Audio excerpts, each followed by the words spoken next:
સમાચાર અમરેલી લેટરકાંડને લઈને પ્રાપ્ત થઈ રહ્યા છે। લેટરકાંડને લઈને ભાજપના દિગ્ગજ નેતા દિલીપ સંઘાણીએ કર્યો મોટો ધડાકો। પત્ર મારફતે દાવો કર્યો કે મારું અને ભાજપના અન્ય નેતાઓનું નામ લેવા આરોપીઓને દબાણ કરાયું।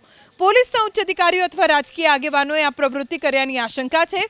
પત્રમાં દિલીપ સંઘાણીએ સમગ્ર વિવાદમાં નાર્કો ટેસ્ટ કરાવવા તૈયાર હોવાનો અને 4 આરોપીઓ પણ નાર્કો ટેસ્ટ કરાવવા તૈયાર હોવાનો દાવો કર્યો। સમગ્ર કેસની તપાસ હાઈકોર્ટના નિવૃત્ત જજ પાસે કરાવવાની માંગ કરી। લેટરકાંડને લઈને ભાજપના દિગ્ગજ નેતા દિલીપ સંઘાણીએ કર્યો મોટો ધડાકો। પત્ર મારફતે દાવો કર્યો કે મારું અને ભાજપના અન્ય નેતાઓનું નામ લેવા આરોપીઓને દબાણ કરાયું। પોલીસના ઉચ્ચ અધિકારીઓ અથવા રાજકીય આગેવાનોએ આ પ્રવૃત્તિ કર્યાની આશંકા છે। પત્રમાં દિલીપ સંઘાણીએ સમગ્ર વિવાદમાં નાર્કો ટેસ્ટ કરાવવા તૈયાર હોવાનો અને 4 આરોપીઓ પણ નાર્કો ટેસ્ટ કરાવવા તૈયાર હોવાનો દાવો કર્યો। સમગ્ર કેસની તપાસ હાઈકોર્ટના નિવૃત્ત જજ પાસે કરાવવાની માંગ કરી।